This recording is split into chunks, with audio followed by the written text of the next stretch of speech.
네, 그럼 발표 시작하겠습니다.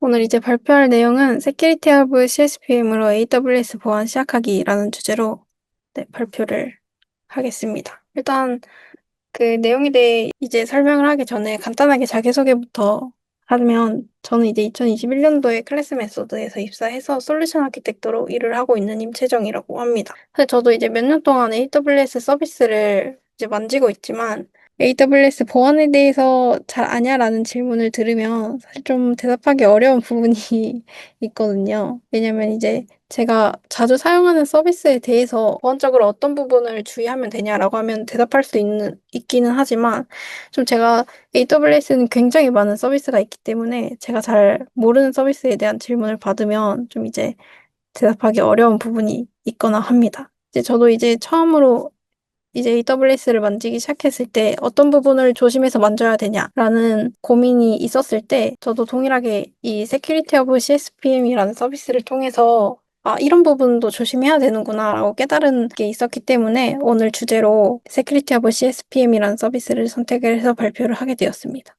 일단 발표를 하는 내용은 크게 네 파트로 나눠서 진행을 할 예정이고요. 가장 먼저 그 세큐리티 오브 얘기를 하기 전에 AWS 공동책임 모델이라는 개념부터 한번 짚고 발표를 하고자 합니다. 이 AWS 공동책임 모델이라는 건요, AWS에서 정의하고 있는 내용인데요.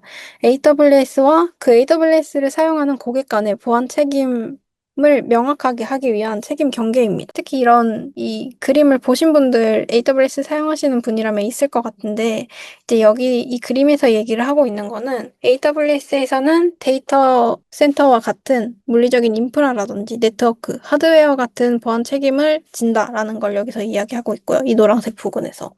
그리고 이 윗부분에서 AWS를 사용하고 있는 고객들은 서비스의 뭐 접근 제어라던가 데이터 암호화라든지 이런 OS 미들웨어 같은 관리와 같은 클라우드 상에서의 설정 혹은 운영에 관한 보안 책임을 진다라는 거를 여기서 정의를 하고 있습니다. 이제 쉽게 얘기를 하면 AWS는 클라우드 자체에 대한 보안을 지는 거고요. 뭐 AWS를 사용하는 사용자의 입장에서는 클라우드 내부의 보안 을 진다고 이해를 하시면 이해하기 쉽습니다. 이 공동책임 모델에서 AWS가 얘기하고 있는 건 이 문장입니다. 클라우드를 사용하는데 AWS 측과 사용자 측 모두 보안에 대한 책임이 있다. 라는 걸 이 모델에서 이야기를 하고 있어요. 그렇기 때문에 AWS를 사용하는 우리 사용자들도 보안에 대한 책임이 있습니다. 하지만 이제 AWS에서는 너무 많은 서비스가 존재하고 또 이 서비스 중에서 뭐 어떤 항목에 관해서 어디서부터 어디까지의 보안 책임을 져야 하며 어떻게 책임을 져야 하고 이 보안에 문제가 생겼을 때 어떻게 대응을 해야 하는가에 대한 고민이 사실 AWS를 사용하시는 분들이라면 조금씩은 가지고 있을 것 같은데요. 사실 뭐 다양한 방법이 있죠. 뭐 AWS 세큐리티를 전문적으로 대응을 해주는 서비스도 여러 가지 있을 것이고 뭐 다양한 방법이 있겠지만 사실 AWS 보안에 대해서 잘 모르시는 분들, 처음 하시는 분들, 그리고 그래서 처음 하시는 분들 중에서 특히 그런 서비스, 그런 AWS 세큐리티 서비스들을 사용하기에는 비용적으로 부담이 되거나 혹은 처음 시작하니까 좀 간단하게 시작을 해보고 싶다 하시는 분들한테는 이 세큐리티 허브 CSPM이라는 서비스가 가장 적절하지 않을까 싶습니다. 이 세큐리티 허브 CSPM이라는 서비스는요, 세큐리티 보안을 중앙에서 관리하고 표준화된 보안 검사를 자동화하는 서비스입니다. 이 중앙에서 관리한다는 게 왜 나왔냐면 이게 이제 AWS 공식 페이지에서 여러 가지 질문이 있는데 거기에 나온 문장인데요. 이 Security of CSPM은 AWS config, 뭐 혹은 뭐 가드듀티나 인스펙터 같은 되게 여러 가지 AWS의 서비스로부터 그 결과를 수신을 받아서 그 결과를 토대로 표준화된 보안 검사를 자동화해서 뭔가 체크를 해주는 서비스이기 때문에 중앙에서 관리를 한다고 표현을 하고 있습니다. 네, 어떤 식으로 되어 있냐면요. 이제 Security of CSPM의 그 콘솔 페이지인데요. 이 콘솔 페이지에 딱 처음 들어왔을 때 가장 먼저 알아야 되는 개념은 이 보안 표준이라는 개념입니다. 이 보안 표준은 이제 AWS 리소스 설정이 특정 보안 규정이나 모범 사례에 부합하는지를 체크를 해주는 규칙 모음인데요. 이제 이 메뉴가 왼쪽에 여러 가지 있어서 보안 표준에 실제 들어가 보면 좀 굉장히 많은 보안 모범 사례 같은 게 이렇게 선택할 수가 있습니다. 그러니까 이게 쉽게 말하면 이건 이제 어떠한 규칙 모음집이라고 생각을 하시면 돼요. 그리고 이 규칙 안에 여러 개의 컨트롤이 존재해서 이 컨트롤 하나가 보안 항목이다라고 생각을 하시면 되거든요. 그래서 살펴보면 예를 들어 뭐 CIS에서 제공하고 있는 AWS를 위한 보안 구성 모범 사례도 있고요. 혹은 밑으로 내려가면 되게 신용카드 관련으로 필요한 뭐 보안 표준 이런 것도 있습니다. 근데 사실 무슨 보안, 뭐부터 시작해야 되지? 하시는 분들은 AWS에서 제공하고 있는 모범 사례가 있습니다. AWS 기초 보안 모범 사례라는 보안 표준이고요. 저도 사실 이거를 위주로 많이 사용을 하고 있어서 오늘은 이 기초 보안 모범 사례를 위주로 이야기를 하려고 합니다. 그래서 저는 이미 활성화를 한 상태여서 이 안에 들어가 보면 이런 식으로 여러 가지 컨트롤, 지금 360개 정도의 컨트롤이 존재합니다. 이 컨트롤 하나하나가 지금 보안 항목이라고 생각을 하시면 돼요. 그래서 조금 더 살펴보면 이 개요 부분에 이제 퍼센테지로 지금 이 AWS 기초 보안 모범 사례라는 이 그 보안 표준의 몇 퍼센트가 통과된 상태인지 이런 것도 확인을 할 수가 있고요. 실제 지금 실패한 검사가 몇 개인지도 확인을 할 수가 있습니다. 근데 여기서 좀 주의를 하셔야 되는 게 이 개요에 나와 있는 내용은 그 실시간 업데이트가 아니고요. 24시간에 한 번씩 업데이트가 되는 방식입니다. 그래서 지금 마지막 업데이트가 여기 조금 작으시겠지만 보시면 19시간 전에 지금 업데이트가 된 상태거든요. 제가 오늘 아침에 몇 가지 그 일부러 실패 상태인 것들을 몇 개 추가를 해봤더니 실제로 여기 이 하나의 컨트롤에만 지금 걸려있는 그 실패된 검사가 한 5개 정도 있습니다. 그래서 요거는 사실 지금 갱신된 상태는 아니라서 딱 처음 딱 들어왔을 때 이것만 보고 3개밖에 없네? 라고 생각하시면 좀 위험할 수도 있다라는 거는 좀 주의로서 말씀드리겠습니다. 그리고 또 KO에서 제가 지금 34% 통과됐다고 나와 있는데요. 딱 보시면, 34%? 되게 낮네? 라고 생각하실 수도 있는데, 사실 그게 통과된 비율만 여기 퍼센트에 적용이 되는 거기 때문에, 이 알 수 없음이나 데이터 없음 같은 게 조금 많으면 그 퍼센테지가 좀 낮아지거나 합니다. 제가 아까 발표 자료에서 이게 중앙에서 관리하고 있는 그 서비스고, 이 CSPM은 되게 AWS 컴피그 등의 되게 여러 가지 서비스들로부터 결과를 수신한다고 했잖아요. 이 중에서 AWS 컴피그라는 서비스에서 좀 많은 결과 이런 정보 같은 거를 가지고 오는데, 실제로 컴피그 콘솔에 잠깐 들어가 보면, 이게 이제 리소스의 변경을 추적하는 기능이 있는 서비스라서 그 데이터를 이제 가지고 올 때 여러 가지 방법이 있습니다. 기록을 하는 방법이 있는데 첫 번째는 그냥 모든 리소스 유형을 다 기록하는 방법이에요. 이렇게 되면은 이 Security of CSPM의 개요 부분에 이 알 수 없음 부분이 사라지겠죠. 왜냐면 모든 데이터를 다 가지고 왔으니까 다 평가를 하는 거거든요. 근데 문제는 이제 특정 리소스 유형을 지정해서 취득을 하는 경우도 있습니다. 그 기록을. 저는 이제 이 방법을 사용을 하고 있는데요. 이렇게 되면 이제 내가 주로 사용하는 서비스들 혹은 나한테 중요한 내가 기록하고 싶은 리소스들만 제한을 해서 취득을 하기 때문에 이 세큐리티 허브의 퍼센테지에는 일부분 알 수 없음이라고 표시되어 있는 경우도 있습니다. 그래서 뭔가 이제 세큐리티 허브 CSPM 들어가서 해봐야지라고 해서 딱 들어갔는데 퍼센테지가 너무 낮고 알 수 없음이 너무 많을 경우에 나 뭔가 굉장히 잘못 사용하고 있나? 라고 생각하실 수도 있지만 AWS 컴피그에서 이제 기록하고 있지 않은 리소스 유형이 많을 수도 있다. 라는 거를 주의를 해주시면 될 것 같습니다. 전 사실 이 부분에 대해서는 굳이 취득할 필요가 없다라고 그 생각을 해서 취득하고 있지 않은 거기 때문에 정말 괜찮은 것인가를 다시 한번 확인을 해보시는 것도 좋을 것 같습니다. 어쨌든 세큐리티 허브 CSPM은 이런 서비스이고요. 실제로 이제 그걸 어떤 식으로 활용을 하고 있는지에 대해서 설명을 드리려고 합니다. 일단 세큐리티 허브 CSPM을 사용하기 전에 좀 주의해야 될 부분이 있습니다. 제가 이제 이게 AWS에서 제공하고 있는 기초적인 뭔가 보안 그 항목들이다라고 말씀을 드렸지만 사실 이게 절대적인 것은 아닙니다. 세큐리티 허브의 CSPM은 어디까지나 가이드에 역하기 때문에 뭔가 회사의 운영 방침이나 뭐 회사에서 뭐 어떤 정도의 보완을 하고 싶다. 그런 부분의 타협점을 찾는 게 굉장히 중요합니다. 그리고 특히 이 항목들, 이 컨트롤에는 심각도라는 설정이 붙어 있는데요. 그 심각도가 이제 크게 네개로 나눠져서 크리티컬, 하이, 미디엄, 로우 이렇게 네개로 나눠집니다. 여기도 위에 보시면 이렇게 나눠져서 작성되어 있거든요. 근데 이 중에서 이제 크리티컬이나 하이 같은 경우에는 AWS에서도 되도록이면 보안을 대응을 하도록 권장을 하고 있는 항목이고요.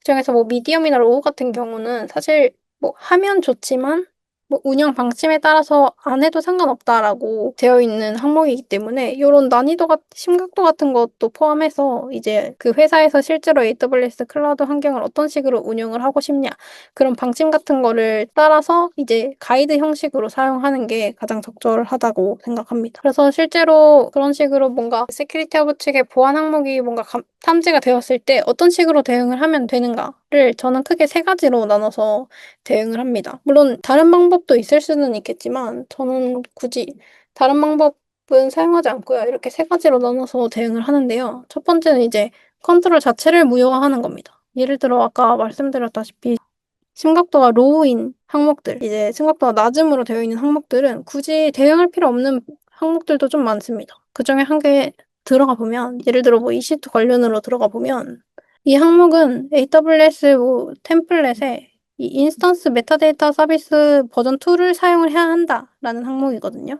근데 굳이 사용하지 않아도 됩니다. 사용해도 되고 사용하지 않아도 되고 권장하지만 필수는 아닌 항목이기 때문에 이런 경우에는 이 컨트롤 자체를 비활성화 시킬 수 있습니다. 저는 이제 이거를 컴피그 쪽에서 그 데이터를 취득하고 있지 않기 때문에 알 수 없음으로 되어 있는데 이거를 비활성화를 하게 되면 이유를 뭐 선택을 해서 뭐 환경에 적용되지 않음 등을 선택을 해서 비활성화를 해버리면 이게 이 개요 부분에서 요 지금은 연계로 되어 있지만 이 회색 부분에 비활성화됨이라는 항목이 있거든요. 여기서 비활성화됨으로 선택이 됩니다. 그렇게 되면은 이제 컨트롤 자체가 비활성화가 돼서 굳이 뭔가 알림 같은 게 와도 알림이 안 간다거나 이런 식으로 설정을 할 수가 있습니다. 혹은 일부 항목만 억제를 시킬 수도 있습니다.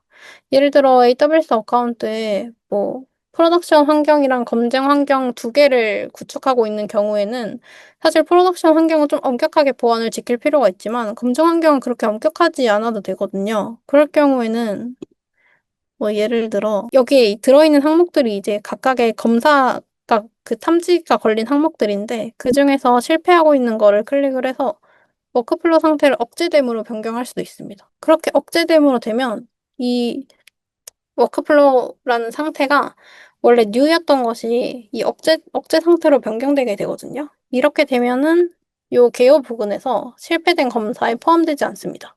그러니까 실제로 억제를 해도 이 상태 자체는 실패로 떠 있긴 하지만 억제가 되어 있는 상태이기 때문에 뭔가 상태만 실패로 설정이 되어 있고 실제로 실패라고 이런 개요 같은 데에서 평가를 하지 않는다라고 생각을 하시면 됩니다. 그런 식으로 대응을 하는 방법도 있고요. 아니면 그냥 네, 해결하는 조치를 해버리는 방법도 있습니다. 예를 들어 아까 들어갔던 항목이 요게 이제 심각도가 좀 크리티컬인 항목인데요. 이건 이제 뭐 EC2 세큐리티에 설정하는 세큐리티 그룹이 그 너무 넓은 범위로 포트를 열어버리면 안 된다라는 항목인데요. 제가 실제로 한 게 들어가 보면 그 인바운드 규칙에 22번 포트로 그냥 다 뚫고 있습니다. 이렇기 때문에 지금 이 항목을에 걸려 있는 거거든요. 그렇기 때문에 그냥 22번 포트로 이렇게 0000으로 뚫었는데 사실 이렇게까지 할 필요 없지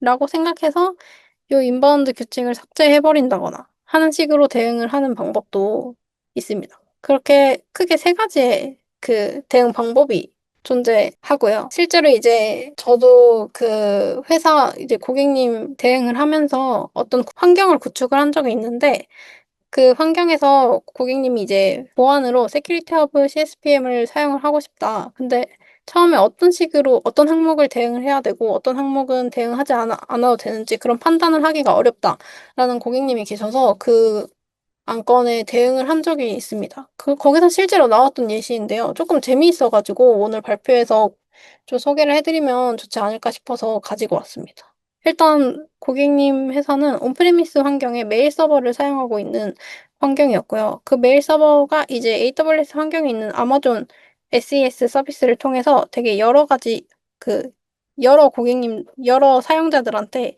한 번에 메일을 전송을 하는 구성을 가진 그 환경이었는데요. 실제로 이 SES를 사용을 하기 위해서는 IM 유저라는 리소스에 그 액세스 키를 발행을 해서 그거를 이 메일 서버에 포스트픽스 설정에 등록을 시킬 필요가 있습니다. 근데 이 항목 중에서 그 IM 3번 항목이 IM 사용자의 액세스 키를 90일마다 한 번씩 갱신을 해야 되는 항목이 있거든요. 근데 사실 이 액세스 키가 그냥 뭐 AWS 환경에 계속 존재하는 게 아니라 얘를 그 온프레미스 서버에 포스트픽스 설정 계속 설정을 해놓은 상태이기 때문에 이걸 갱신을 하려면 먼저 IAM 액세스 키를 재발급을 한 다음에 포스트픽스에서 재설정을 하고 그 다음에 테스트를 하고 난 후에 기존 액세스 키를 삭제를 한다거나 이런 조금 복잡한 과정이 필요했습니다. 근데 손님한테 그거를 손님 입장에서도 이제 온프레미스 서버에 설정되어 있는 이 포스트픽스 설정을 이제 90일마다 한 번씩 재설정한 다음에 테스트를 하는 건 조금 운영적으로 부담이 되실 것 같아서 이제 상담을 드렸더니 그 부담이 된다라고 말씀을 하셔가지고 어떤 식으로 대응을 할지 좀 고민을 했던 부분인데요. 또 사실은 이 액세스 키, 그러니까 이 IM 유저만 그 억제를 시키는 방법도 있습니다. 아까 앞에서 말했던 그 일부 항목만 억제를 시키는 방법도 있었는데요. 손님 측에서는 이제 이게 그 메일 서버에서 등록을 하고 사용을 하고 있는 거기 때문에 혹시 외부에 유출이 되거나 했을 때 외부에서 이제 SES 서비스를 사용을 해버리면 마음대로 메일을 보낼 수 있잖아요, 사용자들한테. 그게 조금 걱정이 된다라고 말씀을 하셔서 그러면은 이제 억제를 하되 유출이 됐을 때 뭔가 마음대로 사용을 할 수 없도록 뭔가 대응을 같이 진행을 하자라고 해서 좀 고민을 하다가 생각을 했던 게 그 IM 유저에 할당되어 있는 그 권한 책에 IP 제한을 하도록 권한 설정하는 방법으로 대응을 했던 기억이 있습니다. 그러니까 예를 들어 실제로 항목에 들어가 보면 아이디가 im.3 이 항목이거든요. 저 실제로 전 이제 다 억제를 시켜놨는데 귀찮아가지고 이제 실제로 대응 테스트에 사용을 했던 게 이 유저입니다. 여기서 실제로 그 처음에 SES의 SMTP용으로 그 권한을 작성을 하게 되면 이 액션은 딱 이거 하나만 필요하기 때문에 이렇게 설정이 되어 있어요. 근데 이제 그 유출이 됐을 때 문제였기 때문에 그 권한에 살짝 컨디션을 추가를 해서 이렇게 IP 제한을 하도록 설정을 바꿨습니다. 그럼 어떻게 되냐면 이 온프레미스 IP를 등록을 해놓은 상태이기 때문에 물론 제 환경에서 이제 제가 임의로 아무거나 작성을 해서 넣어놨지만 이제 실제로 손님이 테스트할 때는 온프레미스 IP를 요 컨디션 쪽에 추가를 해서 하기 때문에 이게 유출이 되더라도 이 온프레미스 IP가 아니면 아마존 SES에 접근을 할 수 없도록 이렇게 만들어 놨습니다. 그래서 실제로 이 경우에는 그 일부 항목을 억제를 하되 그 문제가 생겼을 때 그 방지가 되도록 이런 보안 마련까지 같이 했던 예시라서 조금 재밌었던 기억이 있습니다. 사실 그냥 억제하기여도 상관이 없긴 했거든요. 왜냐면은 온프레미스 환경으로 들어가는 게 다이렉트 커넥트 통신을 통해서 들어가는 거였기 때문에 그리고 이 환경 자체에 인터넷 게이트웨이가 없고 그 공용 인터넷 게이트웨이로 다른 어카운트에 있는 환경 그 인터넷 게이트웨이를 사용하는 거였기 때문에 인바운드 통신이 들어올 가능성이 거의 없긴 했지만 손님 측에서 좀 걱정이 돼서 이런 식으로 설정을 한 거기 때문에 역시 확실히 이런 게 좀 그 어떤 그 운영 방식을 따를 것인가에 따라서 설정 방식도 달라지는구나라는 생각이 들어서 조금 재밌었던 예시였던 것 같습니다. 어쨌든 이런 식으로 이제 각 항목에 대한 그 설정을 하고 나서 물론 처음에 Security Hub 그 CSPM이 굉장히 많은 항목을 가지고 있기 때문에 처음에 좀 그 실제로 대응을 할 건지 대응하지 않을 건지 이런 걸 결정하는 데에서는 좀 시간이 걸릴 수도 있지만 한번 설정을 해두면 그런 보안 같은 거를 처음 시작하기에는 좀 아주 좋은 서비스가 아닌가 싶습니다. 그렇게 설정하고 나서의 이야기인데요. CSPM의 알림 설정에 대한 이야기입니다. 사실 아쉽게도 Security Hub CSPM에는 알림을 할 수 있는 설정할 수 있는 기능 자체는 없거든요. 대신에 AWS의 다른 서비스, 뭐 아마존 이벤트 브릿지라든지 SNS 서비스를 활용을 해서 새로운 항목이 탐지가 되었을 때 알람을 자동으로 전송할 수 있는 설정은 할 수가 있습니다. 이게 사실상 그 알림 설정을 해놓지 않으면 그 하루에 한 번씩 들어가서 확인을 해야 된다거나 조금 복잡하거나 귀찮을 수 있기 때문에 이 알림 설정에 대한 내용도 같이 넣어놨습니다. 이 이메일로 알림 받는 방법은요. 사실 이 구성은 좀 AWS를 좀 익숙하게 만드시는 분들은 굉장히 익숙한 구성이 아닐까 하는데요. 이 이벤트 브릿지에서 이제 예를 들어 세큐리티 허브 쪽에서 새로운 알람이 탐지가 됐을 때, 이 이벤트 브릿지에서 그 알람을 이렇게 이벤트를 가지고 와서 이 SNS로 보내서 메일로 보내는 구성으로 알림을 작성을 할 수도 있습니다. 이렇게 되면 메일로 왔을 때 이런 식으로 표시가 됩니다. 형식으로 되어 있는데요. 실제로는 이 세큐리티 허브에서 발생한 이벤트 자체를 그냥 제이슨 형식으로 긁어서 오는 거기 때문에 이런 식으로 좀 복잡하게 오는 형식이 됩니다. 뭐 failed라는 것도 알겠고 뭐 IM24번 항목이라는 것도 대충 뭐 자세히 보면 알겠지만 사실 보기 좀 힘들긴 하죠. 이럴 경우에 이제 이벤트 브릿지나 뭐 다른 설정을 통해서 좀 보기 쉽게 변경하는 방법도 있긴 한데요. 사실 오늘 발표에서는 이 부분은 그렇게 중요하진 않은 것 같아서 메일로도 받을 수 있다 정도로 네, 말하고 넘어가도록 하겠습니다. 이제 슬랙으로 알림 받을 수 있는 방법도 있습니다. 아까 구성에서 이 AWS 챗봇이라는 서비스를 추가를 시키면 되는 건데 실제로 들어가 보면 챗봇 들어가 보면요. 좀 이름이 바뀌었어요. 지금은 아마존 큐 디벨로퍼 인 챗 어플리케이션스라는 이름으로 바뀌긴 했는데, 요게 이제 뭐 슬랙의 워크플레이스랑 뭐 채널 같은 거를 등록을 해서 요 채널로 알림을 보내는 설정이 가능합니다. 실제로 받은 거를 보면요. 메일보다 훨씬 알기 쉽게 보이긴 합니다. 또 슬랙은 이제 자주 사용하는 어플리케이션이다 보니까 회사에서 사용하거나 싶으면 이런 식으로 설정을 하는 것도 네, 좋은 것 같습니다. 특히 이제 이벤트 브릿지에서는 그 이벤트 패턴 같은 거를 등록을 시킬 수가 있어서 이런 식으로 원하는 그 심각도가 크리티컬이나 하이일 경우에만 뭐 새로운 워크플로우의 상태가 새로움이고 페일드 상태로 되어 있는 항목만 받겠다라는 식으로 이제 패턴을 그 선택을 해서 받을 수도 있기 때문에 이런 형식으로 이제 알림을 받아서 대응을 하는 것도 좋은 방법이지 않을까 싶습니다. 어쨌든 마지막으로 정리를 하면 오늘은 세큐리티 허브 CSPM에 대해서 네, 소개를 드렸는데요. 사실 AWS 보안은 할 수 있는 방법은 되게 무궁무진하다고 생각합니다. 근데 정말 아무것도 모르겠고 AWS 보안을 처음 시작하고 싶고 정말 기초적인 부분부터 가성비 있는 가격으로 시작을 하고 싶다라고 하시면 세큐리티 허브 CSPM이 가장 좋은 선택지가 아닌가 싶습니다. 발표는 네, 이상입니다.